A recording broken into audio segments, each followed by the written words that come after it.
6장 오늘 6장 전체를 저희가 볼 텐데요. 다 읽을 수는 없고요. 좀 뽑아서 읽겠습니다. 6장 6절 말씀, 6장 6절 말씀 먼저 한 절 보겠습니다. 다 찾으셨어요? 사사기 6장 6절입니다. 우리 함께 읽겠습니다. 시작. 이스라엘이 미디안으로 말미암아 궁핍함이 심한지라 이에 이스라엘 자손이 여호와께 부르짖었더라. 11절부터 16절까지 읽겠습니다. 시작. 여호와의 사자가 아비에셀 사람 요아스에게 속한 오브라에 이르러 상수리 나무 아래에 앉으니라. 마침 요아스의 아들 기드온이 미디안 사람에게 알리지 아니하려 하여 밀을 포도주 틀에서 타작하더라. 여호와의 사자가 기드온에게 나타나 이르되 큰 용사여 여호와께서 너와 함께 계시도다 하매 기드온이 그에게 대답하되 오 나의 주여 여호와께서 우리와 함께 계시면 어찌하여 이 모든 일이 우리에게 일어났나이까. 또 우리 조상들이 일찍이 우리에게 이르기를 여호와께서 우리를 애굽에서 올라오게 하신 것이 아니냐 한 그 모든 이적이 어디 있나이까. 이제 여호와께서 우리를 버리사 미디안의 손에 우리를 넘겨주셨나이다 하니 여호와께서 그를 향하여 이르시되 너는 가서 너의 힘으로 이스라엘을 미디안의 손에서 구원하라. 내가 너를 보낸 것이 아니냐 하시니라. 그러나 기드온이 그에게 대답하되 오 주여 내가 무엇으로 이스라엘을 구원하리이까. 보소서 나의 집은 므낫세 중에 극히 약하고 나는 내 아버지 집에서 가장 작은 자니이다 하니 여호와께서 그에게 이르시되 내가 반드시 너와 함께하리니 내가 미디안 사람 치기를 한 사람 치듯 하리라 하시니라. 23절 24절 두 절 읽겠습니다. 23절 24절 시작. 여호와께서 그에게 이르시되 너는 안심하라 두려워하지 말라 죽지 아니하리라 하시니라. 기드온이 여호와를 위하여 거기서 제단을 쌓고 그것을 여호와 샬롬이라 하였더라. 그것이 오늘까지 아비에셀 사람에게 속한 오브라에 있더라. 저희가 데스티니에 대한 설교를 살펴보고 있습니다. 모든 사람에게는 하나님의 계획이 있다 그랬죠. 저와 여러분은 우연히 이 땅에 던져진 존재가 아니라 어떤 계획 가운데 지음을 받은 존재입니다. 계획 가운데 지음을 받은 존재인데 그것을 계획하신 분은 우리의 창조주 하나님이시지요. 저와 여러분은 창조주 하나님이 있는 존재지 아메브로부터 우연히 진화된 존재가 아니라는 거예요. 창조주가 계시다는 얘기는 우리 인생의 목적을 가지고 우리 인생을 디자인하신 분이 계시다는 거예요. 그래서 우리 인생의 목적은 우리를 창조하신 분의 그 디자인, 이것을 우리가 데스티니라고 부르는데 그 데스티니를 발견하고 이루어가는 것이 우리 인생의 목적입니다. 그리고 하나님께서 우리의 창조주께서 우리를 창조하실 때 우리 안에 심어놓으신 DNA가 있는데 그 DNA는 뭐냐면 우리를 창조하신 하나님의 계획을 발견할 때 기쁘도록 창조하셨어요. 그리고 그것을 이루어갈 때 우리 안에 만족과 기쁨과 충만함이 그것이 우리 안에 채워지도록 그렇게 디자인하셨어요. 그래서 우리 인생의 목적이 있다면 우리를 창조하신 분의 계획을 알고 그 데스티니를 알고 그것을 찾고 이루어가는 것입니다. 우리 인생 행복하지 못한 이유가 있다면 그것은 다른 데 이유가 있는 것이 아니라 이 데스티니의 트랙에서 벗어나 있기 때문에 그런 거예요. 많은 사람들이 우리가 행복하지 못한 이유를 외부에서부터 찾고자 합니다. 돈이 없어서 행복하지 못하고 또는 태어난 환경 때문에 행복하지 못하고 부모를 잘못 만나서 그렇고 이제 그때 그 사건 때문에 그렇고 하여간 많은 그런 이유들을 외부에서부터 찾고 싶어 해요. 그래서 우리가 행복하지 못하다는 거죠. 그런데 그것은 사실이 아닙니다. 성경은 한 번도 그렇게 설명하고 있지 않아요. 우리가 행복하지 못하고 충만하지 못한 이유는 외부의 이유가 있는 것이 아니라 우리가 하나님께서 저희 삶 가운데 디자인해 놓으신 데스티니를 발견하지 못했기 때문이고 그것을 찾아가고 있지 못하기 때문에 그런 거예요. 사람은요 데스티니 트랙 가운데 들어와 있으면 돈이 좀 없어도 행복할 수 있어요. 또 데스티니를 이루어가고 있으면 가진 게 좀 없어도 행복할 수 있어요. 그러나 모든 것을 다 갖추고 모든 것을 다 가진 것 같은 사람이라도 우리의 데스티니를 발견하지 못하고 이루어가지 못한 사람은 지루해해요. 지루해해요. 그 인생이 재미가 없어요. 기억하십시오 여러분. 우리 인생 행복하지 못하고 우리 인생 가운데 문제가 있는 이유는 다른 데 이유가 있는 것이 아닙니다. 우리를 향한 하나님의 계획을 발견하지 않았고 그 계획을 충만하게 이루어가지 못하고 있기 때문에 그래요. 저와 여러분의 삶 가운데 데스티니가 발견되어지고 이것을 찾고 이루어가는 역사가 있게 되기를 주의 이름으로 축복합니다. 그것이 우리가 창조주 하나님을 만나야 되는 첫 번째 이유예요. 창조주 하나님을 만나지 않고는 우리를 향한 하나님의 계획이 무엇인지 알 수 없기 때문에 그래요. 알지 못하는 것을 이루어갈 수는 더더군다나 없기 때문에 그래요. 그래서 저와 여러분의 삶 가운데는 하나님이 필요합니다. 우리를 창조하신 분이 필요해요. 그리고 그분을 만나야 되고 그분으로부터 우리가 무엇을 왜 지음받았는지를 들어야 돼요. 이것이 데스티니입니다. 자, 그래서 데스티니에 대한 설교가 오늘 17번째 시간입니다. 그래서 아담부터 시작해가지고서 이제 기드온까지 왔습니다. 자, 오늘은 이 기드온에 대한 이야기를 함께 살펴보려고 합니다. 이 기드온을 통해서 어떻게 하나님께서 우리의 데스티니를 이루어 가시는지, 또 데스티니를 이루지 못하도록 막는 것은 무엇인지, 이런 것들을 발견하면서 저와 여러분의 삶 가운데 우리 하나님이 계획하신 데스티니가 발견되어지고 이루어지게 되기를 주의 이름으로 축복합니다. 사람들은 누구나 지금 말씀드린 이 데스티니를 찾기 원하고 이루기 원합니다. 이것을 원하지 않는 사람은 아무도 없습니다. 그래서 우리가 일단 고등학교에 가게 되면 첫 번째 데스티니를 위해서 선택을 하게 되죠. 문과냐 이과냐를 정하잖아요. 이제 여기서부터 데스티니가 어느 정도 결정이 되죠. 문과로 갈 거냐 이과로 갈 거냐. 이제 그러다가 조금 더 나이가 들면 대학에 진학하면서 이걸 조금 더 구체화시켜야 돼요. 그래서 전공을 뭐를 택할 거냐, 어느 학과를 진학할 건가를 놓고 이제 고민을 합니다. 뭐 이런 것들이 다 우리의 데스티니를 발견하기 위한 노력들이죠. 자, 그렇다면 여러분, 사람들이 일반적으로, 그러니까 예수 믿는 사람들 말고 일반적으로 사람들이 자기의 데스티니를 발견하기 위해서 어떤 노력을 할까요? 어떤 방법을 취할까요? 제가 보니까 크게 두 가지 방법들을 취하고 있는 것 같아요. 크게 두 가지 방법을 통해서 자기의 데스티니를 발견하려고 해요. 물론 이건 하나님이 없다고 생각하는 사람들의 얘기입니다. 그런데 불행하게도 하나님을 믿는 사람들도 이런 이제 방법을 취할 때가 많이 있는데, 하여간 하나님을 배제해 놓고 자기의 데스티니를 찾기 위해서 기울이는 노력이 크게 두 가지예요. 첫 번째는 뭘 하냐 하면 자기 안에 무엇이 있는지를 돌아보는 거예요.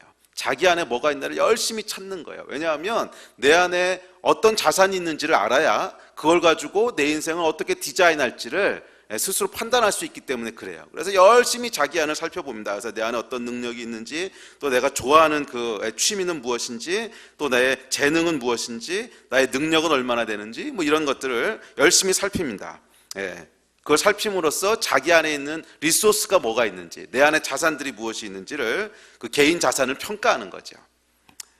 두 번째 하는 것이 있습니다. 두 번째 하는 것은 뭐냐면 내 주위에 있는 상황들을 살피는 거예요. 내 주위에 있는 상황들을 살펴서 내가 가지고 있는 자원들, 내 안에 있는 자산들을 가지고 지금 내 주위에 있는 이런 상황 가운데서 어디에 어떻게 투자를 하거나 어디에 어떻게 적용을 하면 가장 좋은 결과를 얻을까, 뭐 이걸 가지고 열심히 고민하는 거죠. 그래서 이 대학을 갈 때 그것이 아주 이제 피크에 이르잖아요. 내가 가진 점수를 가지고 어디다 지원하면은 가장 효율적이고 가장 이런 결과를 얻을 수 있을까. 그래서 뭐 눈치 작전 열심히 펴고 그러죠. 그래서 열심히 이제 그런 것들을 연구합니다. 자기 주변을 보면서 요즘 이제 잘 나가는 직장이 뭔가, 어디가 이제 그 전망이 좋은가, 전망이 좋다 그러면 이제 대학 갈 때도 그런 전공을 선택하려고 하고 뭐 그런 거죠. 또 직장은 어디를 가면 좋은지, 뭐 요즘 어디 경기가 좋은지, 어디 경기가 좋지 않은지. 실제로 저희 나라에서 그 98년도인가요? IMF 있고 나서는 그 엔지니어들이 찬소리를 맞았죠. 거기 가보니까 뭐 정년도 못 채우고 나중에 이제 피보더라. 그래서 거기 아무도 안 가기 시작했습니다. 이게 주위를 살피면서 자기 데스티니를 결정하는 거죠. 그쪽으로 갔다가는 내 데스티니가 잘못하면 힘들어졌고요. 그러니까 거기 가지 마. 그리고 주로 이제 어디로 가기 시작해요? 주로 의대, 뭐 아니면 변호사, 뭐 이런 것들, 안정된 것들, 사회가 흔들려도 웬만하면 괜찮아 보이는 것들, 뭐 이런 것도 모이기 시작합니다. 또 요즘은 유럽의 경기가 안 좋다 그러니까요. 이제 사람들이 유럽과 관련된 일들은 가급적이면 안 하려고 그러죠. 그래서 뭐 불문과 동문과 이런 데 사람들이 안 가고, 뭐 약간 이런 일들을 이제 합니다. 이게 뭐 하는 거예요? 내 주위에 있는 상황들을 잘 살피는 거예요. 그래서 어디에다가 내 인생을 투자하면 가장 좋은 것을 얻을 수 있을까? 거기서 좋다고 하는 것은 뭐 돈을 많이 벌거나 성공하거나 이런 거죠. 자, 크게 이 두 가지를 통해서 자기의 데스티니를 디자인하고 싶어 합니다. 그런데 여러분, 이 이유가 뭔지 아세요? 여기에 가장 큰 맹점이 뭔지 아세요? 우리 인생을 디자인한 분이 계시다는 거예요. 우리가 새롭게 인생을 디자인하는 것이 아니라 우리 인생을 디자인하신 분이 계시다는 거예요. 그런데 이 두 가지 노력을 기울일 때 우리가 가지고 있는 아주 큰 그 전제는 뭐냐면 우리 인생은 우리가 디자인하는 거라고 생각하는 거예요. 우리 인생을 디자인하신 분이 계시다고 하는 사실을 인정하지 않는 거예요. 그래서 우리 인생을 스스로 디자인하려다 보니까 내 안에 뭐가 있는지 열심히 살펴야 되고, 내 주위를 열심히 살펴서 내 안에 있는 것들 가지고 어떻게 최고의 결과를 낼 수 있을까를 열심히 디자인하고 있는 거예요. 그런데 여러분, 이렇게 해서는 우리의 데스티니가 결코 이루어질 수가 없습니다. 왜냐하면 우리의 데스티니는 우리를 디자인하신 분한테 가서 들어야 되고 만나야 되고 발견해야 되는 거예요. 그것을 하지 않고는 아무리 우리가 내안을 살피고 아무리 우리 주변의 그 상황들을 열심히 이제 살펴서 분별을 해도 그 안에 여러분 인생을 충만하게 해주고 행복하게 해줄 만한 데스티니는 절대로 나오지 않습니다. 자, 그런데 여러분, 이것이 오늘날 우리들만의 문제가 아니라 사실은 하나님을 떠난 인간들이 태초부터 지금까지 계속 해왔던 일이라는 거예요. 그래서 오늘 이 기드온의 이야기도 살펴보면 기드온도 정확히 이 두 가지 것을 했던 것을 발견할 수 있습니다. 그래서 이 기드온에 대한 설교를 두 번에 걸쳐서 살펴보려고 그래요. 그래서 기드온이 자기 자신을 열심히 이제 살핀 결과 자기 안에 어떤 능력들이 있고 어떤 자산들이 있고 열심히 살핀 결과 어떤 결론을 내렸는가 하는 거 오늘 살펴보고요. 다음 주에는 기드온이 주변의 상황들을 어떻게 인식했고 그것에 어떻게 반응하려고 했는가, 그리고 하나님께서 그것을 어떻게 바꾸셨는가 하는 것은 다음 주에 살펴보려고 합니다. 자, 이것들을 살펴보는 것을 통해서 우리의 데스티니를 찾는 것은 우리 안을 열심히 살펴본다고 나오는 게 아니라는 것을 여러분 발견하시기를 바랍니다. 그리고 하나님 앞에 나아가서 하나님을 만나셔야 돼요. 여러분 인생을 디자인하신 분이 계시다는 거예요. 이것을 무시하고 우리 안을 열심히 살피고 주위를 열심히 살펴도 거기서는 아무 결과도 나오지 않는다는 것을 여러분 기억하시고 발견하시게 되기를 주의 이름으로 축복합니다. 자, 기드온의 얘기로 들어가도록 하죠. 자, 6장 15절 다시 한번 읽어보겠습니다. 자, 6장 15절 다시 한번 읽겠습니다. 시작. 그러나 기드온이 그에게 대답하되 오 주여, 내가 무엇으로 이스라엘을 구원하리이까? 보소서, 나의 집은 므낫세 중에 극히 약하고 나는 내 아버지 집에서 가장 작은 자이니라 하니. 어느 날 하나님께서 이 기드온에게 나타나셨습니다. 그리고 하나님께서 기드온의 데스티니가 무엇인지를 가르쳐 주세요. 그것은 너는 큰 용사라는 거예요. 내가 원래 너를 창조할 때 너는 큰 용사로 지었다는 거예요. 그래서 너를 통해서 전쟁을 이기게 하고 너를 통해서 내 민족을 해방시킬 자로 그렇게 디자인했다는 거예요. 그래서 하나님께서 어느 날 기드온을 찾아오셔서 기드온의 데스티니를 알려주세요. 너는 큰 용사다. 그러고 알려주세요.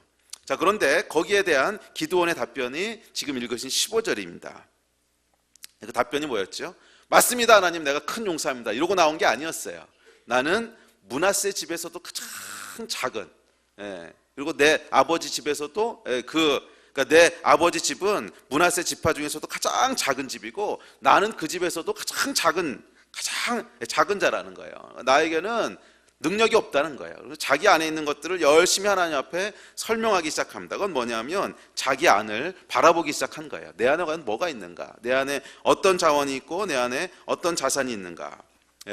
이 대답을 통해서 여러분, 이 기드온이 자기의 데스티니를 찾기 위해서 어떤 기준을 가지고 찾았는지를 대충 유추해 볼 수 있지 않겠어요? 기드온이 가지고 있었던 데스티니를 찾는 방법은 하나님이 말씀해 주신 것을 믿음으로 취하는 게 아니었어요. 우리 다음 주에 살펴보겠지만 우리의 데스티니를 이루기 위해선 하나님이 말씀해 주신 것을 믿음으로 취하는 게 필요해요. 하나님이 약속하신 것을 믿음으로 취하는 게 필요해요. 그런데 이 기드온이 가지고 있었던 자기의 데스티니를 찾고 이루어가는 방법은 하나님 말씀하신 것을 믿음으로 취하는 것이 아니었어요. 그가 취했던 방법은 뭐냐면 자기 안을 돌아보는 거였어요. 내 안에 과연 뭐가 있나? 분명히 하나님 뭐라고 말씀하시는 것 같긴 한데 과연 그럼 내 안에 그것을 이룰 만한 것이 있나? 내 안에 있는 자원을 가지고 자산을 가지고 어떤 일을 할 수 있을까? 그것을 열심히 찾아본 거였습니다. 자, 그런데 그 안을 열심히 찾아본 결과 그 결과를 보니까 참담한 거예요. 그 결과가 뭐였어요? 가진 게 아무것도 없더라는 거예요. 가진 게 아무것도 없더라는 거예요. 가난합니다. 둘째, 가문도 별로예요. 빽이 없어. 뭐 상류층 출신도 아니야. 셋째, 권력도 없습니다. 가장 작은 집이에요. 넷째, 능력도 별로 없어요. 도대체 하나님, 내가 무엇으로 이스라엘을 구원하겠습니까? 이것이 자기를 살펴본 기드온의 결론이었습니다. 자, 그런데 여러분, 참 놀라운 건 뭐냐면 이때 기드온만 이런 결론을 내렸던 것이 아니라 사실은 오늘날뿐만이 아니라 하나님을 떠난 모든 인간들이 자기 자신을 돌아봤을 때 내리게 되는 동일한 결론이 이건 거 아세요? 동일한 결론이 이건 거 아세요? 세상에 어떤 사람도 자기의 내면을 들여다보게 되면 결국 내리는 결론이 똑같아요. 뭐 명문대학을 나오고 잘 나가는 대기업 간부가 됐다고 해서 다른 결론이 있지 않습니다. 절대로 그렇지 않아요. 겉으로는 강한 척해도 속은 그렇지 않습니다. 조금만 깊게 자기 내면을 열어보면 그 안에 불안함과 열등감과 뭐 이런 걸로 가득 차 있어요. 제가 만나본 사람 중에 아직까지 한 명도 예외를 발견하지 못했어요. 예수 믿게 되면 이게 변해요. 근데 예수 믿기 전에, 예수 믿기 전까지 한 명도 예외를 발견하지 못했어요. 뭐 서울대를 수석으로 졸업했던, 뭐 노벨상에 가장 근접한 학자라고 칭송을 받던 한 명도 예외를 못 봤어요. 다 그 안에 들어가 보면 열등감이 있어. 참 이상해요. 아니, 너처럼 잘 나가는 사람이 왜 이제 열등감이 있냐? 그러면 항상 하는 얘기가 자기보다 조금 더 앞에 가는 사람이 있다는 거야.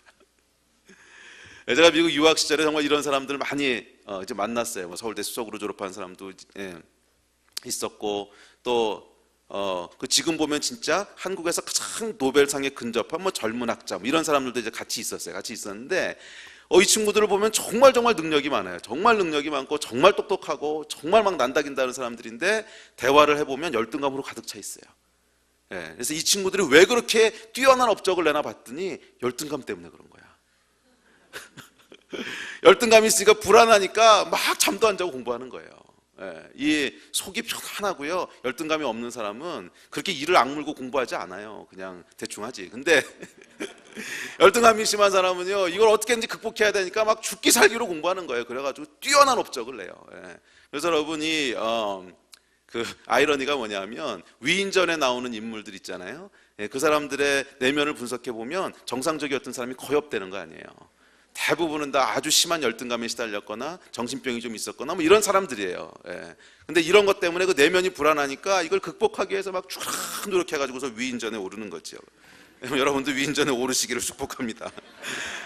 위인전에 오른 사람 지금 별로 행복한 사람 없어요. 자, 이것이 여러분 모든 사람들의 문제라는 거예요. 모든 사람들의 문제라는 거예요. 제가 지금까지 만나본 사람 중에 정말 단 한 사람의 예외도 없이 그 안에 깊은 곳에 들어가 보면 겉으로는 안 그런 것처럼 행동을 해요. 겉으로는 강한 것처럼 행동하고 겉으로는 괜찮은 것처럼 얘기하지만 조금 대화가 깊어지고 조금 그 사람의 깊은 곳을 들어가게 되면 그 안에 있는 것들은 불안함, 공허함, 열등감 뭐 이런 것들이라는 거예요. 자, 여러분 왜 그런지 아세요? 이유가 있습니다. 인간이 원래 그렇기 때문에 그런 거예요. 그 사람만의 문제가 아니라 인간이 원래 그렇기 때문에 그런 거예요. 이 하나님을 떠난 인간의 내면에는 본질적인 불안함과 열등감이 있어요.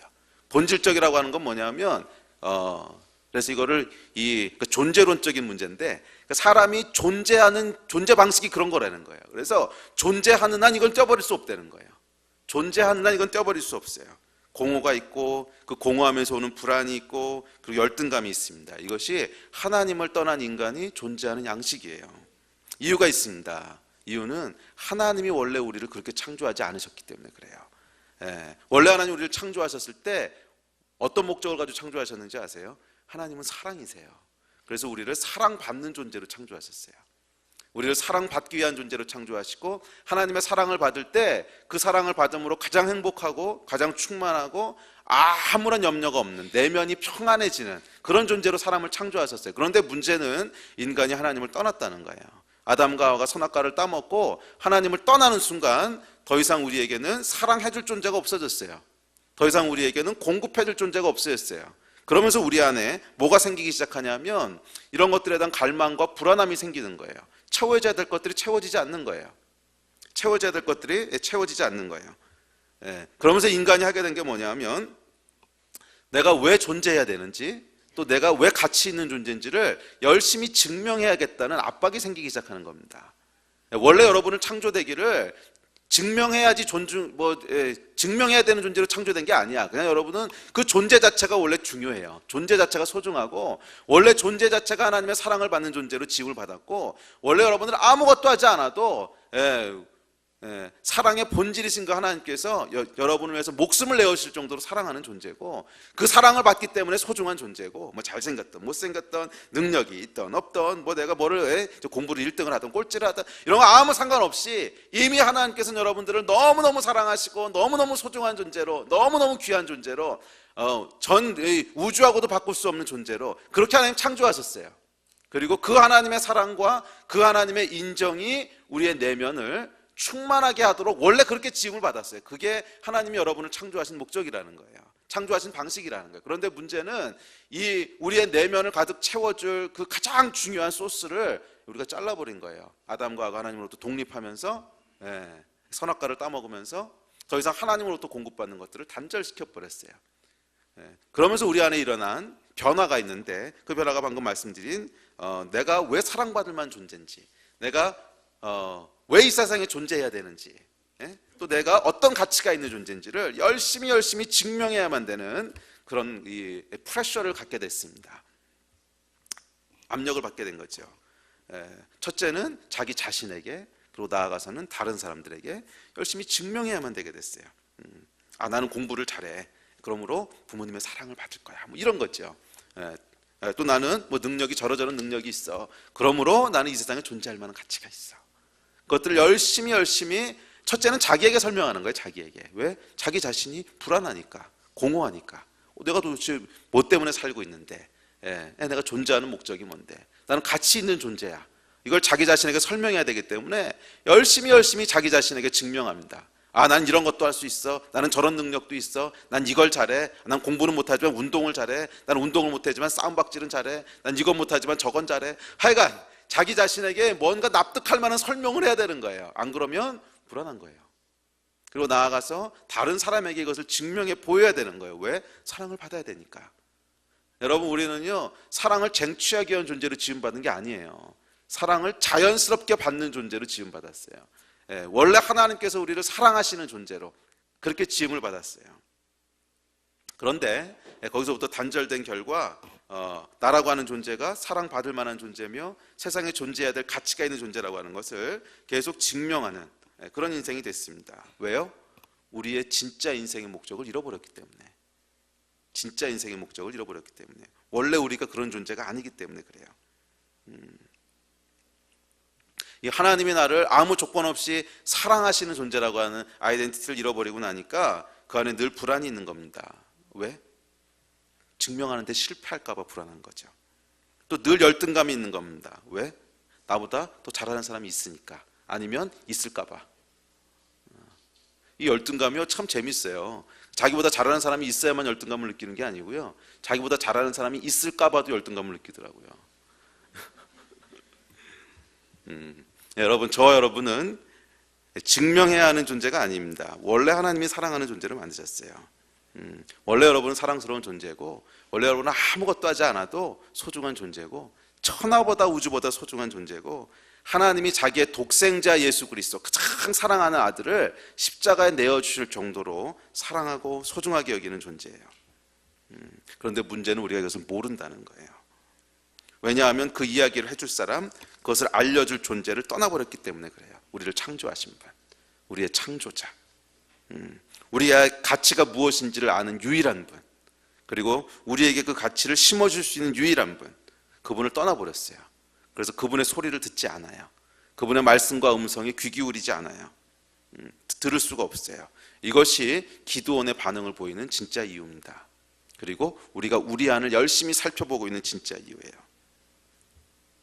그러므로 여러분, 우리의 데스티니가 이루어지기 위해서 첫 번째로 해야 될 일은 창조주 하나님을 만나는 것입니다. 창조주 하나님을 만나는 것입니다. 그리고 그분의 음성을 듣는 거예요. 그분이 나에 대해서 무엇이라고 말씀하시는지, 그분이 나에 대해서 무엇이라고 말씀하시는지, 우리를 만드실 분을 통해 우리가 어떤 존재인지, 우리가 얼마나 소중한 존재인지, 우리가 얼마나 사랑스러운 존재인지 듣는 것이에요. 하나님이 세상을 이처럼 사랑하사 독생자를 주셨으니 이는 저를 믿는 자마다 멸망치 않고 영생을 얻게 하려 하심이라. 말씀을 듣는 거예요. 내가 너를 지명하여 불렀나니 너는 내 거다. 너는 내 거고, 나는 너의 아비고, 너는 나의 자녀고, 내 아들이고 딸이고, 이 음성을 듣는 거예요.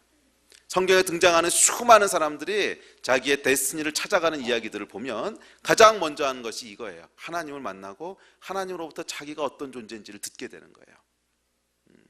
다윗의 시편을 읽어보세요. 다윗의 시편은 구구절절히 이 얘기예요. 내가 하나님한테 어떤 존재인지, 내가 하나님 앞에서 어떤 존재인지, 하나님이 나를 어떤 존재로 만드셨는지, 우리 하나님이 나를 어떻게 바라보고 계신지, 나를 얼마나 사랑하시는지, 구구절절히 이 얘기예요. 다윗이요, 그의 창조자 하나님 앞에 나아가서 자기가 어떤 존재인지를 들었을 때 비로소 그의 데스티니가 이루어지기 시작했고 그것이 펼쳐지기 시작했어요. 다른 사람들도 마찬가지입니다. 모세도요, 자기의 데스티니는 그냥 아무 의미 없는 존재라고 생각을 했어요. 나이 40에 자기의 데스티니를 이루겠다고 자기의 데스티니를 자기가 디자인하기 시작했습니다. 예? 자기 안에 있는 자산이 뭔지 봤어요. 그랬더니 궁전에서 자랐어. 권력이 조금 있어. 근데 자기가 히브리 사람이야. 그리고 자기의 데스티니를 디자인해 보니까 내 고통받고 있는 이 민족을 해방시킬 수 있는 능력이 조금 있는 것 같아. 그래가지고서 자기가 스스로 디자인한 대로 자기의 데스티니를 펼쳐가려고 하다 결국 어떻게 되죠? 애굽에서 쫓겨나게 됩니다. 살인을 저지르게 되고 도망자가 되고 광야로 쫓겨나게 되죠. 그래서 광야에서 40년 동안 양치면서 자랍니다. 40년 동안 양을 치면서 그 안에 있던 모든 자산들이 다 사라져 버렸어요. 아무것도 할 수 있는 일이 없다고 생각하게 됐어요. 나띵이 돼버렸어요. 그랬을 때 거기에 다시 하나님이 나타나세요. 이 아이가 여러분 무엇을 의미하는지 보세요. 그리고 하나님께서 모세에게 네 데스티니가 뭔지를 다시 가르쳐 주세요. 그리고 그때부터 모세의 이야기가 펼쳐지잖아요. 모세가 자기 안의 것을 열심히 살펴보고 자기 스스로 데스티니를 디자인하려고 했을 때는 아무런 결과도 얻을 수가 없었어요. 그는 그냥 잊혀진 존재가 되는 것으로 끝났어요. 그런데 창조자 하나님을 만났을 때, 그래서 그분으로부터 나의 데스티니가 무엇인지를 듣게 됐을 때, 내가 어떤 존재인지 알게 됐을 때, 거기서부터 모세의 데스티니가 새롭게 펼쳐지기 시작했습니다. 다윗도 마찬가지고 모세도 마찬가지고 또 오늘 읽으신 기드온도 마찬가지고 모든 하나님의 사람들이 자기의 데스티니를 발견하게 되는 시작점은 우리를 창조하신 분을 만나는 거예요. 그것은 여러분에게도 사실입니다. 여러분에게도 해당하는 진리입니다. 여러분의 데스티니가 무엇인지 알고 싶으시다면 하나님의 음성을 들으셔야 돼요. 하나님의 말씀을 들으셔야 돼요. 하나님이 나를 무엇이라고 부르시는지, 그리고 그 시작점은요, 하나님이 나를 얼마나 소중한 자로 부르시는지를 들으셔야 돼요. 이 이야기를 지금부터 조금 더 하려고 하는데, 많은 사람들이 데스티니라고 했을 때 오해하는 것이 있습니다. 이게 뭐냐면 나의 데스티니가 뭘까? 그래서 젊은 사람들한테 물어보면 삼성 갈까 LG 갈까 이런 걸 가지고 데스티니라고 생각을 해요. 아니 여러분, 이런 건 데스티니가 아니라고 말하기는 좀 뭐한데, 약간 별로 중요한 게 아니에요. 그냥 결과로 나오는 것들이고, 우리의 정말 데스티니를 발견하기 위해서 해야 되는 일은 뭐냐면 겉으로 보이는 문제들이 아니에요. 내가 어떤 일을 성취할까, 어떤 잡을 가질까, 어떤 업적을 이룰까. 아니요 여러분, 그것은 그냥 우리의 데스티니가 무엇인지를 정말 발견하게 되면 자연스럽게 그냥 주어지는 것들이지, 그것이 우리의 목표가 아니라는 거예요. 여러분의 진짜 데스티니는 뭐냐면 하나님의 사랑받는 자로 사는 거라는 거예요. 하나님의 사랑받는 자로 사는 거라는 거예요. 그 일이 이루어져야 우리 내면 가운데 갖고 있던 불안과 열등감과 공허감의 문제가 해결될 수 있기 때문에 그래요. 만약에 여러분 이것이 해결되지 않는다면 우리가 무엇을 성취한들, 무엇을 얻은들 똑같이 우리 안에는 공허함과 불안함과 열등감이 남아있을 텐데 그것이 무슨 데스티니겠어요. 그리고 설령 그 데스티니를 이룬다고 해도 전혀 행복하지 않잖아요. 우리의 데스티니를 이뤘을 때 우리는 하나님 앞에서 충만함과 평온함과 기쁨을 누리도록 창조하셨어요. 그 얘기는 뭐냐면 무엇인가를 이루고 성취하는 것이 데스티니가 아니라는 거예요. 이 데스티니 설교할 때 보면 이 젊은 사람들이 가장 많이 오해하는 부분이에요. 그래서 제가 여러 번 반복해서 강조를 하게 되는데, 외적으로 드러나는 것을 이루는 것을 얘기하는 것이 아닙니다. 이 데스티니에서 외적으로 드러나는 일들은 그냥 자연스러운 결과로 주어지는 것이고, 정말 하나님이 말씀하신 데스티니는 뭐냐면 네가 어떤 존재인지를 알고 누리는 거예요. 우리가 어떤 존재인지를 알고 누리는 거예요. 우리는 하나님 앞에서 이미 완전한 자이고 이미 사랑받는 자이고 무엇인가를 해서 증명할 필요가 없는, 이미 하나님이 성공했다고 말씀하셨고 이미 하나님이 소중하다고 말씀하셨고 이미 하나님이 넌 가치 있는 존재라고 인정하셨기 때문에 우리를 창조하신 만유의 창조자가 인정하셨으면 그건 사실이지요. 진리지요. 그래서 더 이상 그것을 추구하지 않아도 되는 그런 존재라는 거예요. 자, 이 말씀을 들을 때, 창조자 하나님을 만나서 이 말씀을 들을 때 우리 안에 있던 두려움과 열등감이 사라질 수 있습니다. 그리고 그 두려움과 열등감이 샬롬으로 바뀌는 거예요. 샬롬. 오늘 본문에 보시면 기드온이요 여호와 샬롬이라고 하는 제단을 쌓았어요. 여호와 샬롬이라고 하는 이 샬롬의 뜻은 여러분 잘 아시다시피 평화란 뜻입니다. 평화, 평안 또는 평화 이 뜻이에요.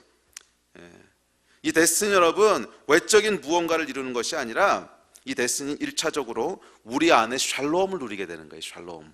우리 안에 평화를 누리게 되는 거예요. 이것은 1차적으로는 내 자신과 샬롬을 누리는 것을 얘기합니다. 내 자신과 샬롬을 누리는 거예요. 내 자신과 샬롬을 누린다고 하는 것은 뭐냐면 지금 내 모습 그대로 샬롬할 수 있는 거예요. 더 이상 내 안에 있는 어떤 모습 때문에 불안해하고 열등감을 느끼고 그러므로 샬롬을 빼앗기는 것이 아니라 그냥 있는 모습 그대로, 아니 못하면 못하는 대로, 이제 머리가 나쁘면 머리가 나쁜 대로, 못생기면 못생긴 대로 샬롬을 누릴 수 있는 거예요. 그건 뭐냐면 내 모습을 그대로 받아들이고 나를 사랑할 수 있게 된다는 거예요. 내 자신과 샬롬을 누린다는 거예요. 여러분, 오늘날 우리가요 불안하고 공허하고 열등감을 느끼는 우리 내적으로 복귀는 문제의 대부분이, 거의 대부분이, 거의가 아니고 사실은 전부가 사실은 나하고 샬롬을 누리지 못하기 때문에 그런 거 아니에요? 나하고 샬롬을 누리지 못. 나는 이거밖에 안 될까? 샬롬이 안 되는 거야. 겉으로는 다른 문제처럼 보일 줄 몰라요.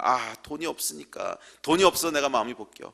근데 여러분, 조금만 깊게 생각해 보면 돈이 없어서 마음이 복귀는 게 아니에요. 돈이 없으면 그냥 없는 대로 편안하게 살면 돼.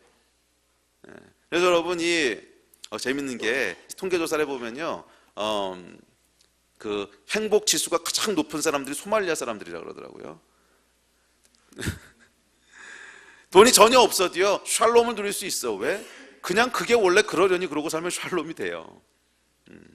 또 무슨 이걸 못해서 난 샬롬이 없고 저 인간 때문에 샬롬이 없고, 저 인간 때문에 샬롬이 없다는 건 뭐냐면 그 인간이 나를 인정해 줌으로 내가 나는 인정받을 만한 존재구나, 나는 가치가 있는 존재구나, 그렇게 해서 좀 샬롬을 누리도록 해줘야 되는데 그 인간이 이걸 안 해주는 거야. 그러니까 샬롬이 없는 거죠. 그건 뭐냐면 그 인간이 인정해 주지 않으면 내 자신과 샬롬을 못 누리는 거예요. 나의 그 인정받는 것을 다 제해버리고 벌거벗은 내 모습은 내가 샬롬할 수 있는 존재가 아니야. 불편한 존재야. 나는 왜 이것도 안 될까, 저것도 안 될까, 나는 왜 이렇게 태어났을까, 집안이 그럴까, 나는 왜 못생겼을까, 능력이 없을까, 학벌이 안 좋을까, 돈이 없을까, 뭘 못할까, 내 성격이 왜 이럴까, 약간 이런 것들 때문에 샬롬이 안 되는 거야, 내 자신과.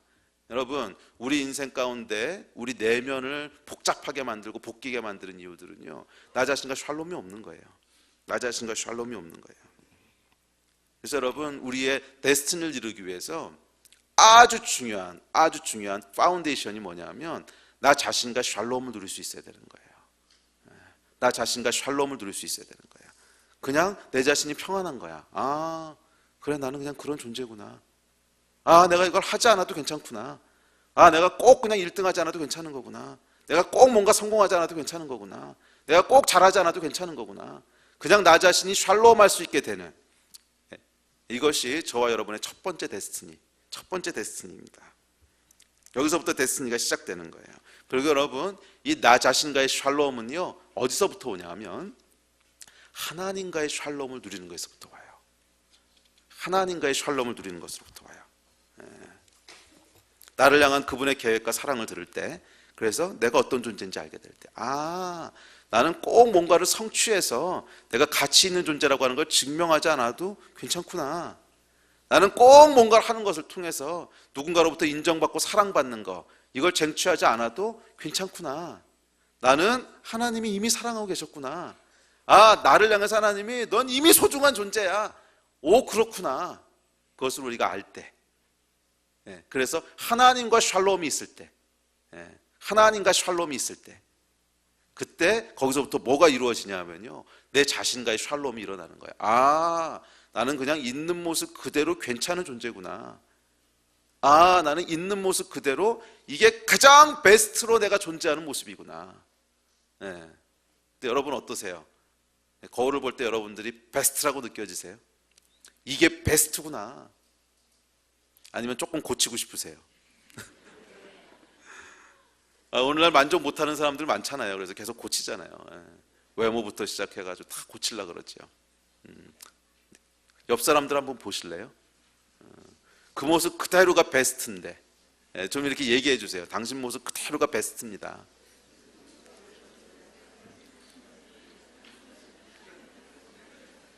여러분, 이 나 자신과의 샬롬은 어디서부터 오냐면 하나님께서 그렇게 말씀하신다고 하는 걸 들어야 돼요. 듣는다고 하는 것은 단순히 지식으로 아는 것이 아니라 그것이 우리 내면에서부터 인정이 되어져야 돼요. 그렇구나. 사랑이라고 하는 것은 여러분 느끼는 것이지 알기만 하는 게 아니에요. 물론 인포메이션도 필요하지만 사랑은 느낌이 있어야 돼요. 그렇죠? 하나님이 나를 사랑하시는구나 하는 그것이 느껴져야 돼요. 그리고 그 일을 하시는 분이 성령님이세요. 성령님.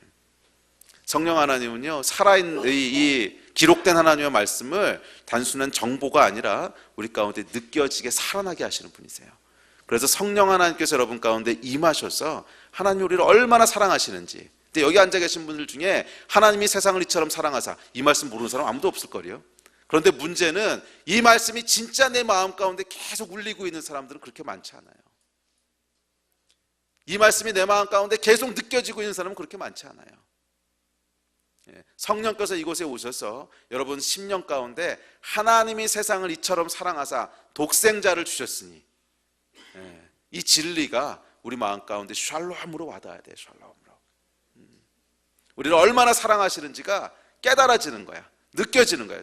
와, 하나님이 나를 이렇게 사랑하세요. 와, 하나님의 사랑이 이런 거예요. 야, 내가 아무것도 안 해도 괜찮은 존재구나. 와, 나는 그냥 이미 존귀한 존재고, 이미 하나님에서 성공한 존재고, 와, 이것이 막 느껴지고 감동이 되고 감격이 되고 그랬을 때, 이 하나님과의 샬롬이 일어났을 때 우리 안에 일어나는 변화가 아까 말씀드렸던 내 자신과 샬롬이 생기는 거예요. 아, 나는 괜찮은 존재였구나. 괜찮은 정도가 아니라 하나님의 마스터피스구나. 그냥 이 모습 그대로가 베스트구나. 괜히 돈 들어가지고 찍고 째고 안 해도 되는구나. 여러분, 있는 모습 그대로 여러분이 베스트예요. 베스트.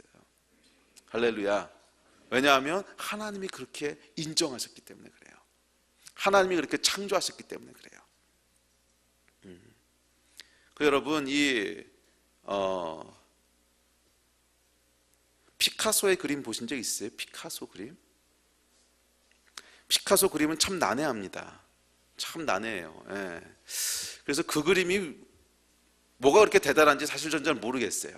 그래서 예를 들어서 제가 어느 날 피카소 원본 그림을 탁 이렇게 보고 있다가 이거는 조금 문제가 있는 것 같다. 이 부분은 이렇게 그렸어야 되는데, 그래서 붓을 착 꺼내가지고서요, 착 고쳐요. 이렇게 착 고쳐요. 피카소에 대한 모독이죠. 여러분, 근데 우리가 똑같은 일을 하고 있는 거예요. 하나님이 여러분을 창조하셨어요. 마스터피스로 지었어요. 근데 이렇게 보고 있다가 이건 좀 잘못하셨어. 내가 좀 고쳐야겠어. 그래서 고치는 거. 피카소의 그림에 붓대는 거하고 똑같은 거잖아요. 여러분, 하나님이 여러분을 지으셨어요. 하나님이 여러분을 창조하셨고 그 모습 그대로 지으셨어요. 그렇다면 그게 베스트잖아요. 여러분 자신과의 샬롬이 있기를 주의 이름으로 축복합니다. 그래서 23절, 24절에 보면 창조자 하나님을 만난 기드온의 반응이 기록되어 있습니다. 그 반응이 이렇게 기록되어 있는 거예요. 23절, 24절 다시 한번 읽어볼까요? 시작.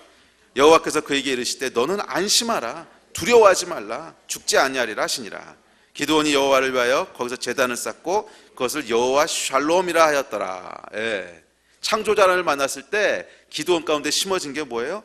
안심해라. 두려워하지 말라. 네 안에 계속 살펴보고 가면서 내가 할 수 있을까? 나는 뭐 이것도 없고 저것도 없고 저래서 안 되고 이래서 안 되고 안돼 난 불안해. 안돼 난 열등감이야. 그런데 거기에서 하나님이 뭐라 그래요? 안심해라. 두려워하지 말라. 넌 꼭 할 수 있다는 거예요. 넌 죽지 않는다는 거예요. 넌 이미 소중한 존재라는 거예요. 그랬더니 기드온이 그 말씀을 듣고 여호와 샬롬이라고 하는 제사를 드렸다는 거예요.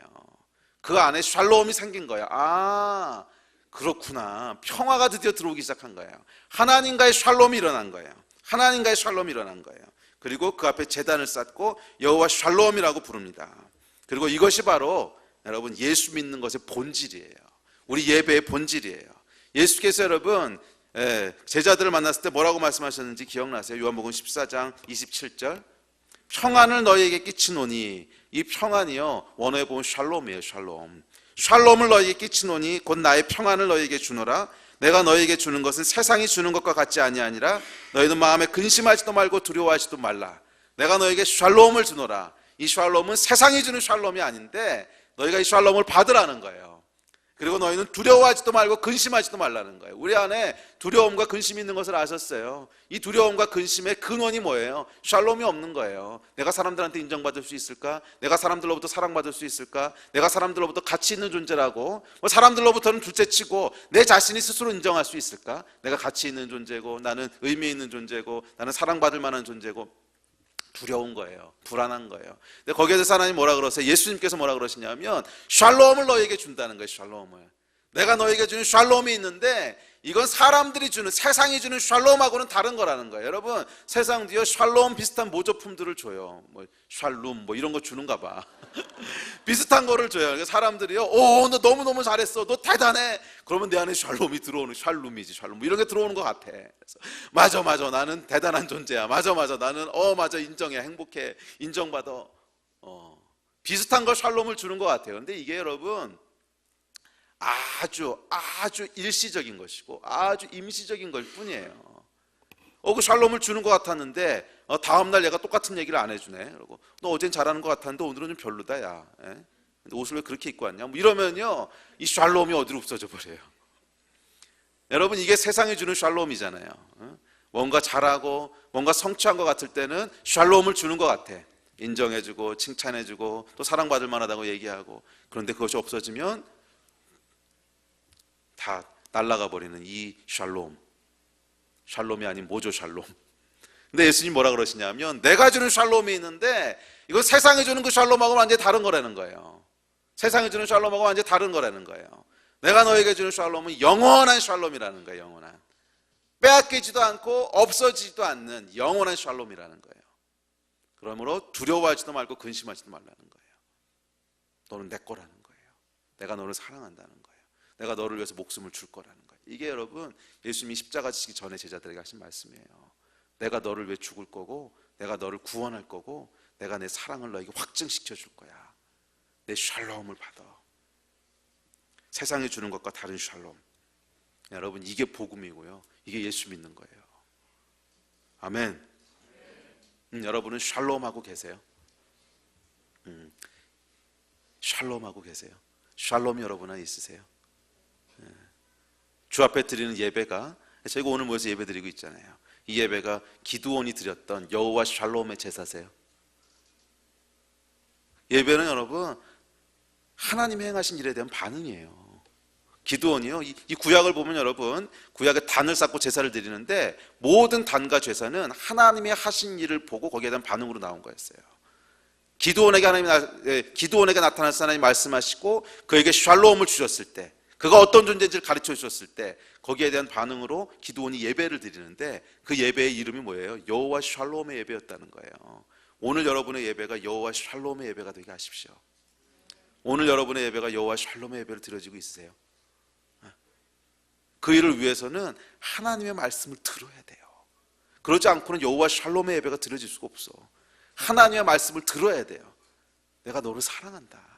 하나님이 세상을 이처럼 사랑하사, 하나님이 세상을 이처럼 사랑하사, 하나님이 아무개를 이처럼 사랑하사, 이 말씀을 들어야 돼요. 그리고 성령께서 그 예배 가운데 임하셔서 이 말씀을 우리 마음 가운데 심으셔야 돼요. 그랬을 때 일어나는 예배가 있는데 그게 뭐냐 하면 여호와 샬롬의 예배를 드리게 되는 거예요. 너희는 마음에 근심하지도 말고 두려워하지도 말라. 할렐루야. 샬롬의 예배가 드려지는 거예요. 여러분의 예배는 어떤 예배십니까? 여호와 샬롬의 예배를 드리고 계세요? 여호와 샬롬의 예배. 성령께서 주의 음성을 여러분들에게 들려주시기를 축복합니다. 뭐 초자연적으로 사랑한다 뭐 이런 거 들으라는 얘기가 아니에요. 이미 말씀 다 기록돼 있어요. 근데 이 말씀이 우리 마음 가운데 느껴지냐는 거예요. 살아나냐는 거야. 그게 성령께서 들려주는 음성이에요. 기록된 하나님의 말씀. 이미 하나님이 우리를 얼마나 사랑하시고 얼마나 소중하게 여기시는지 구구절절히 이렇게 기록해 놓으셨어요. 여러분, 이거 다 읽으려면 시간 꽤 걸려요. 이렇게 긴 사랑의 편지 받아본 적 있어요? 구구절절히 다 기록해 놓으셨어. 근데 이것이 살아나는 역사, 거기에 대한 반응이 예배로 드려지는 겁니다. 오 하나님, 오 하나님, 샬롬의 하나님. 그리고 저와 여러분의 데스티니는요 여기서부터 시작되는 거예요. 아니, 사실은 이게 데스티니예요. 무엇을 하고 안 하는, 겉으로 보이는 결과들은 그저 결과일 뿐이에요. 본질이 아닙니다. 겉으로 이루어진 것이 없어도 내가 샬롬을 누릴 수 있다면 그러면 된 거잖아요. 아멘. 자, 그리고 이렇게 내 안에 여호와 하나님과 샬롬이 일어나고 내 안에 나 자신과의 샬롬이 일어나게 되면 그 다음에 일어나는 변화가 있는데 이웃과 샬롬을 누릴 수 있게 되는 거예요. 이웃들과 샬롬을 누릴 수 있게 되는 거예요. 그래서 이 이웃들과 누리는 샬롬은요, 내 안에 누려지는 샬롬이 흘러 넘친 결과예요. 내 안에 샬롬이 없으면 절대로 여러분 이웃하고 본질적인 샬롬을 누릴 수 없습니다.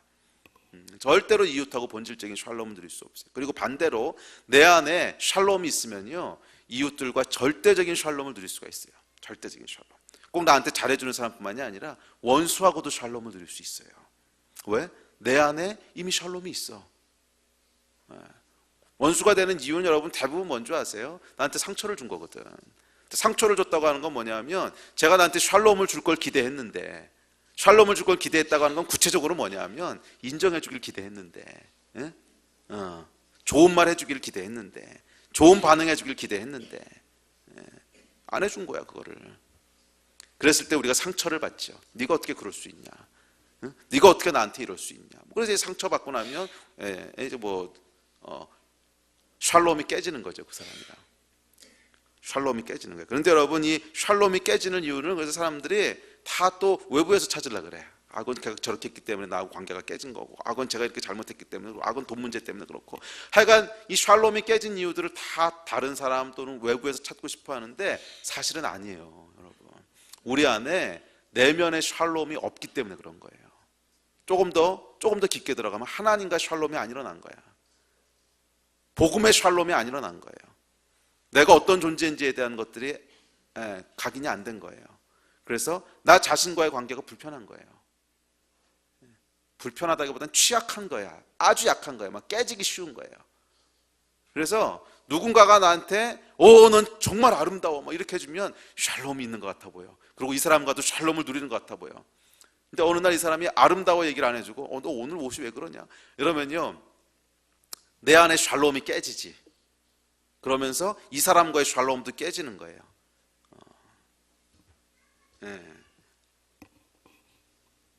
여러분,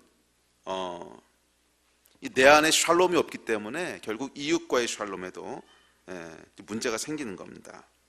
그러면 여러분, 우리 안에 필요한 것들은 뭐냐면 내 밖에 있는 이웃과 상관없이 주어지는 샬롬이 있어야 돼요. 내 밖에 있는 이웃과는 상관없이 주어지는 샬롬. 그건 뭐예요? 하나님께로부터 오는 샬롬. 그래서 내가 내 자신과 누리게 되는 샬롬. 이게 있을 때 우리는 비로소 우리 밖에 있는 이웃들과 샬롬을 누릴 수 있게 됩니다. 그래서 여러분, 사실은 우리 인생 가운데 거의 대부분을 차지하고 있는 것이 다른 사람들과의 관계 아니에요? 거의 대부분을 차지하고 있는 것이 다른 사람들과의 관계잖아요. 내가 열심히 일하는 것도, 또 열심히 그 사람을 만나는 것도 하여간 관계잖아요, 관계.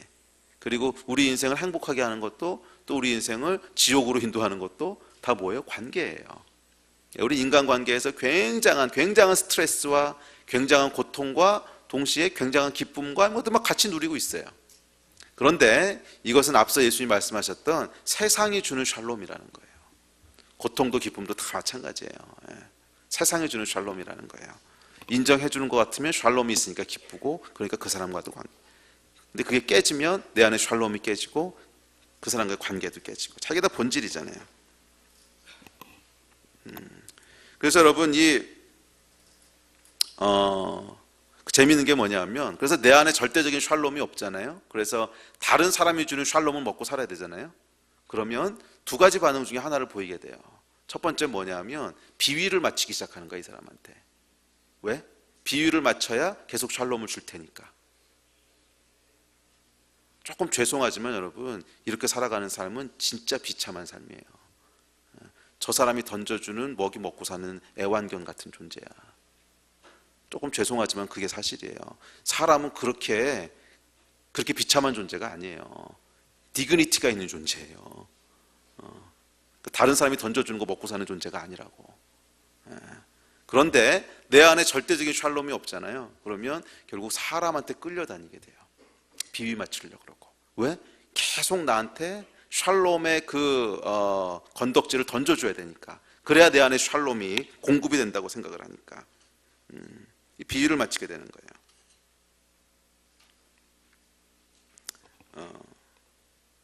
그렇게 됐을 때 우리는요 그 사람한테 진리의 기초에서 다가갈 수 있는 기회들을 잃어버려요. 그러니까 꼭 해줘야 될 말도 할 수가 없고 꼭 해야 될 일도 할 수가 없어요. 왜? 두려우니까.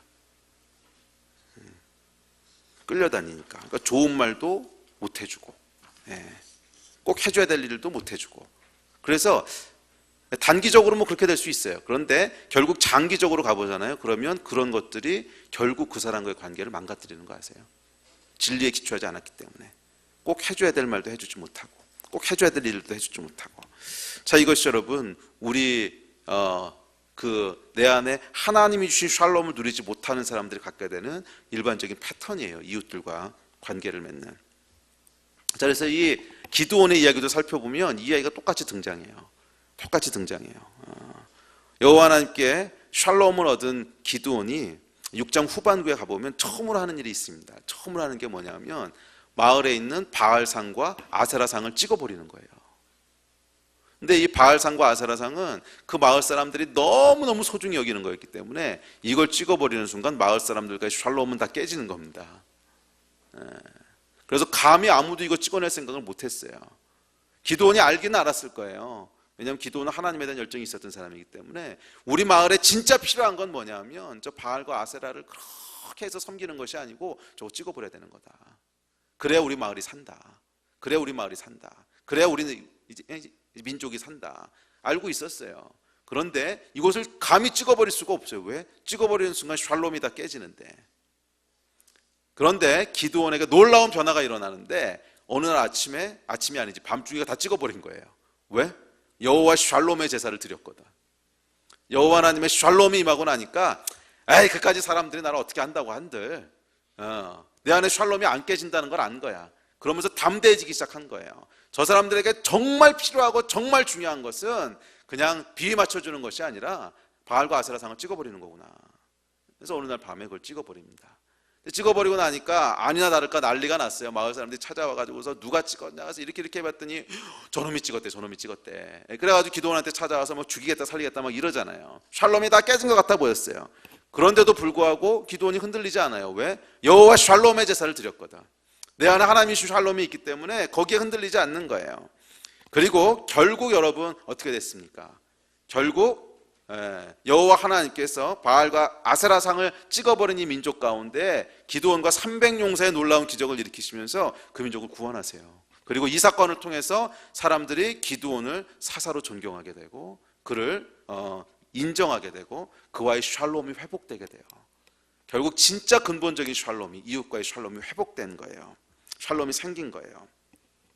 여러분 이것이 기드온이 누릴 수 있었던 이웃과의 샬롬입니다. 기억하세요, 여러분. 주위에 있는 여러분 이웃들, 뭐 이웃은 가족이 될 수도 있고 여러분 외의 사람들, 가족, 이웃, 친지, 친구, 뭐 시어머니, 시아버지 다 마찬가지예요. 사람과의 샬롬은요 비위 맞춘다고 되는 것이 아닙니다. 자기 자신과 샬롬이 있는 사람, 그래서 그 사람들의 인정과 비위에서 자유로운 사람, 그래서 그 사람들이 뭐라 그러든지 간에 진리의 기초에서 그 사람에게 최고의 좋은 것을 줄 수 있는 사람, 그런 사람만 이웃과 샬롬을 누릴 수 있는 거예요. 여러분, 이건 이론에 대한 얘기가 아닙니다. 실제예요, 실제. 그 사람의 반응에 대해서요 일희일비하는 사람들 있잖아요. 이제 그 사람들은 실제로요 이제 그런 사람들과 이 관계를 맺다 보면 상대방도 불안해지는 거 아세요? 관계 맺다 보면 불안해져요. 왜? 가만히 있어. 내가 이 얘기를 하면 제가 또 어떻게 반응할까? 이걸 알잖아. 이제 처음엔 잘 모르겠지만 조금 시간이 지나다 보면 가만히 있어. 이 이야기하면 제가 또 어떻게 반응하지? 내가 무슨 말을 해줘야 되지? 불안한 거예요. 불안해. 그냥 내 안에 내게 편안하게 할 수가 없어요. 그래서 결국 관계가 깨지는 거 아세요? 이 사람한테요, 사람이 주는 샬롬에 목매달고 있으면요, 사람이 주는 샬롬에 목매달고 있으면 잘 들으십시오, 여러분. 그 사람과의 관계는 반드시 깨어집니다. 사람이 주는 샬롬에 목매달고 있으면 그 사람과의 샬롬은 반드시 깨어져요. 그건 절대로 유지할 수가 없어요. 여러분, 이웃을 사랑하고 정말 하나님이 창조하신 건강한 사랑의 관계에서 오는 축복을 누리기 원하신다면, 너희가 서로 사랑하라, 서로 샬롬하라, 이걸 누리기 원하신다면 여러분 가운데 반드시 먼저 일어나야 될 변화가 있는데, 그건 뭐냐면 그 사람이 주는 샬롬을 먹고 살지 않아도 되는 거예요. 그 사람이 주는 샬롬을 먹고 살지 않아도 되는 거예요. 하나님이 주신 샬롬이 내 안에 있는 거예요. 하나님이 나를 얼마나 사랑하시는지로 이미 내가 충분해진 거예요. 그래서 내 자신과의 샬롬이 생긴 거예요. 나는 더 이상 이거 안 해도 돼. 나는 이미 충분히 샬롬해.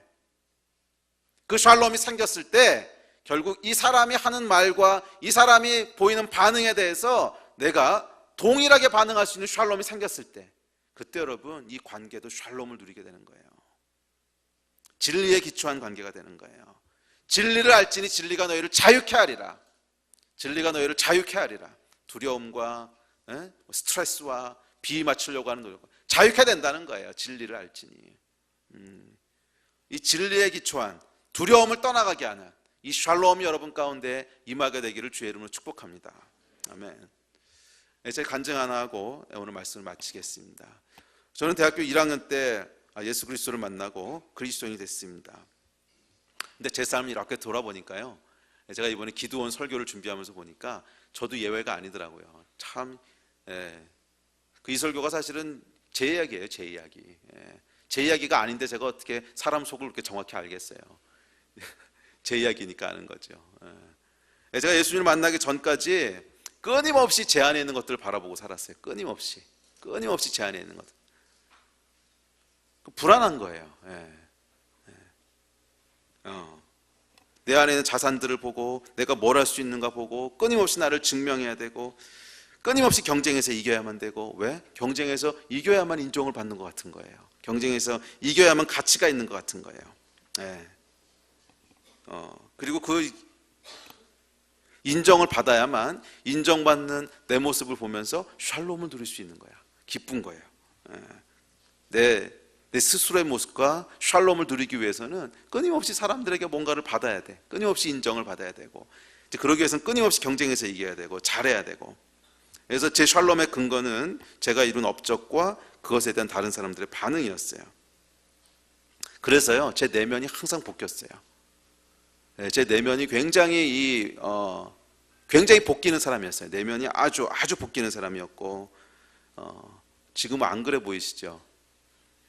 제가 외모하고는 조금 달라요. 이렇게 외모는 좀 퉁퉁하고 편안해 보여도, 근데 요즘은 진짜 많이 달라졌어요. 완전히 다른 사람이 됐는데, 제가 어렸을 때, 특히 예수님 만나기 전까지는요, 정말 내면이 볶이는 사람이었어요. 굉장히 불안한 사람이었고, 그래서 그 증상으로 나타난 게 뭐냐면 말을 더듬는 거였어요. 제가 말을 아주 심하게 더듬었다고 간증 몇 번 했죠.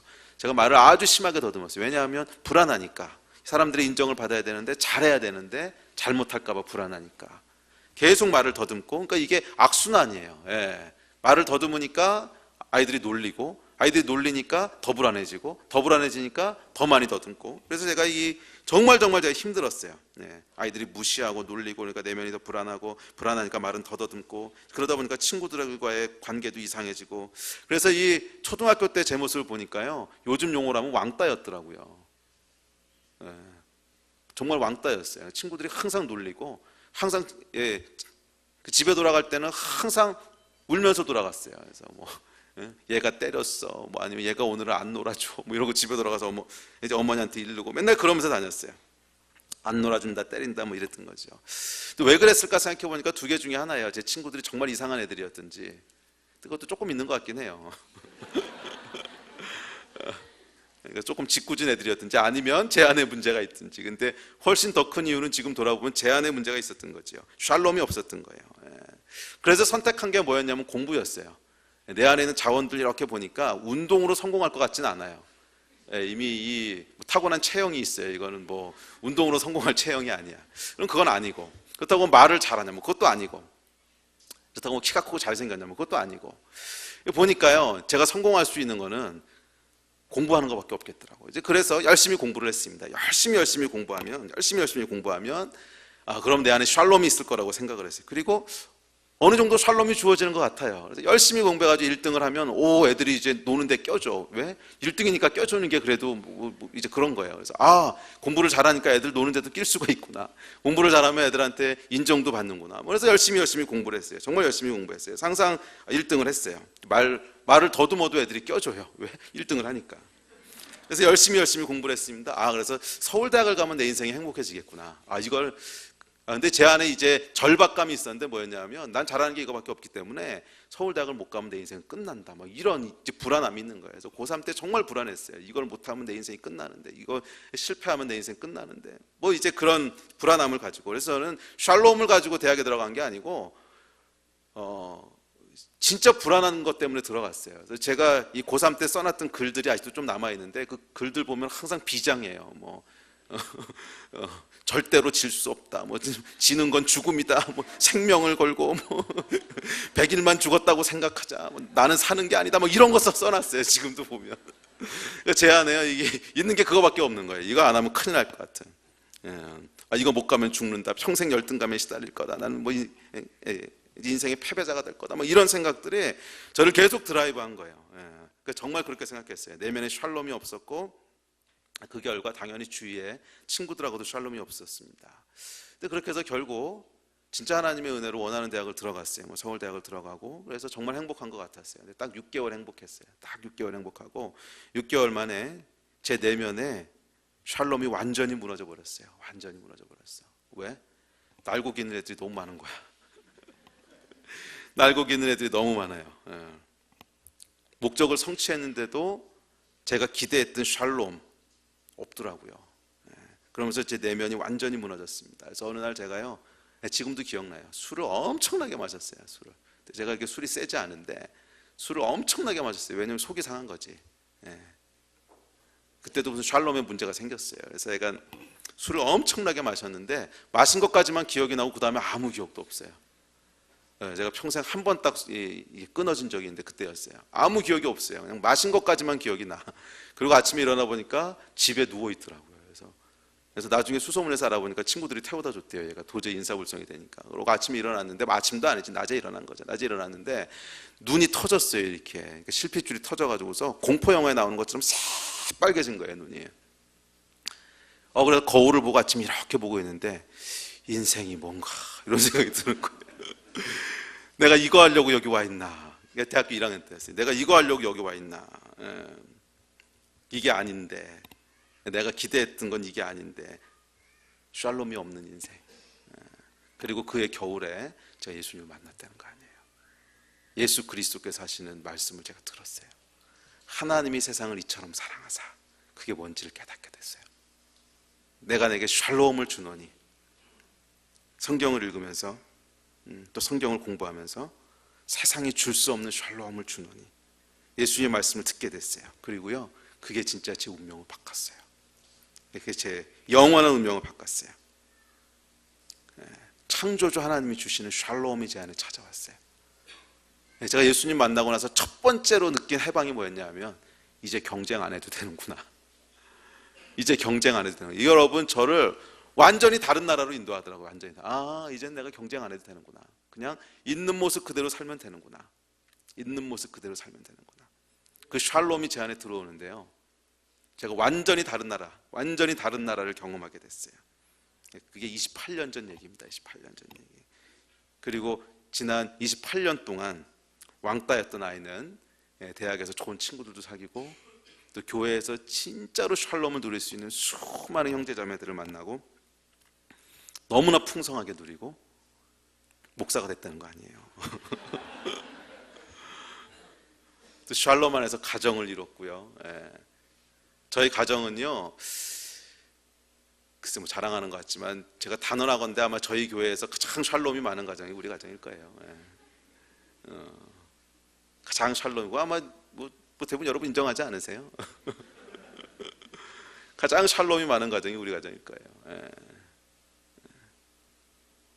제가 원래 그렇게 태어나지 않았어요. 저 초등학교 때 왕따였고요. 매일 울면서 집에 들어갔고, 늘 내면이 볶이는 사람이었고, 너무 불안하니까 말을 더듬는 그런 사람이었어요. 그런데 하나님의 말씀이 내 안에 선포될 때, 하나님이 세상을 이처럼 사랑하사 독생자를 주셨으니, 이 말씀이 제한테 선포될 때, 그리고 내가 어떤 존재인지 알게 될 때, 이게 여러분 운명이 바뀌는 거예요. 운명이. 그래서 저는 지금도 이게 제일 좋아하는 구절이 이 음성을 듣는 거예요. 하나님의 음성을. 하나님이 세상을 이처럼 사랑하사 독생자를 주셨으니, 이 말씀을 들으면요 샬롬이 생깁니다. 샬롬이. 그리고 이 샬롬이요 이웃을 축복할 수 있는 능력이 되는 거예요. 이 이야기는 이제 다음 주에 할 텐데, 이웃을 축복할 수 있는 능력이 되는 거예요. 예배팀 나오십시오. 우리 말씀 마칩시다.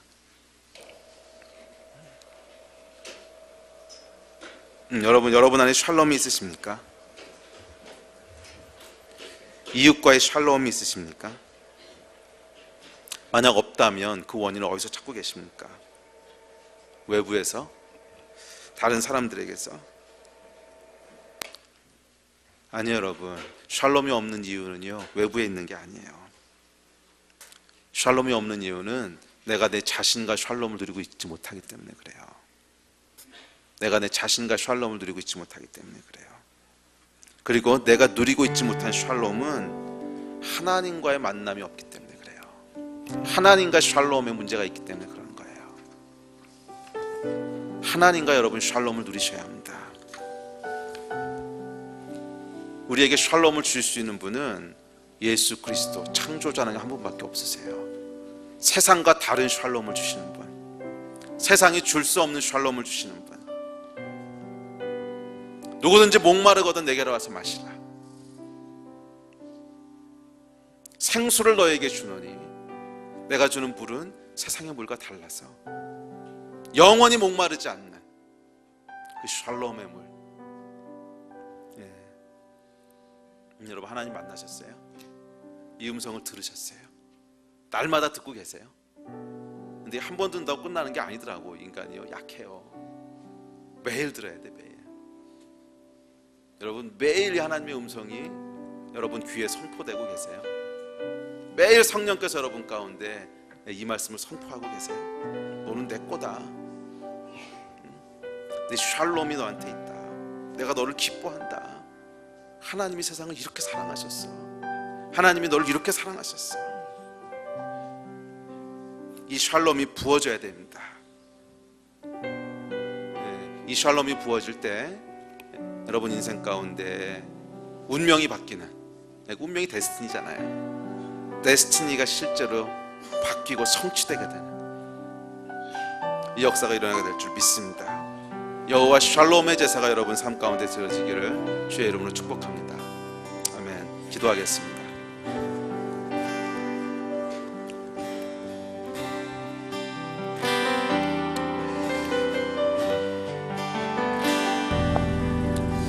하나님, 오늘 저희가 여호와 샬롬의 제사가 드려지기를 소원합니다. 주님, 하나님과의 샬롬이 회복되게 하셔서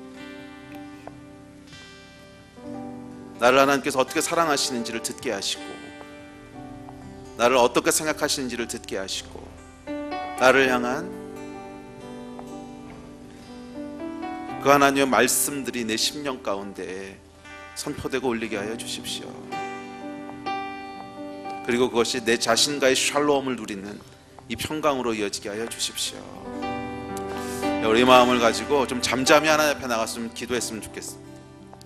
기도는 여러분 꼭 소리내서 기도하는 것만이 기도가 아닙니다. 기도는 하나님과의 다이얼로그, 대화입니다. 요즘 잠잠히 하나님 앞에 나가서 성령께서 하시는 음성을 듣는 시간을 좀 가집시다. 하나님께서 여러분에게 무엇이라 말씀하시는지, 하나님께서 세상을 어떻게 사랑하시는지 좀 잠잠히 성령님 앞에 나가서 이 음성을 들으면서 우리 안에 부어진 샬롬을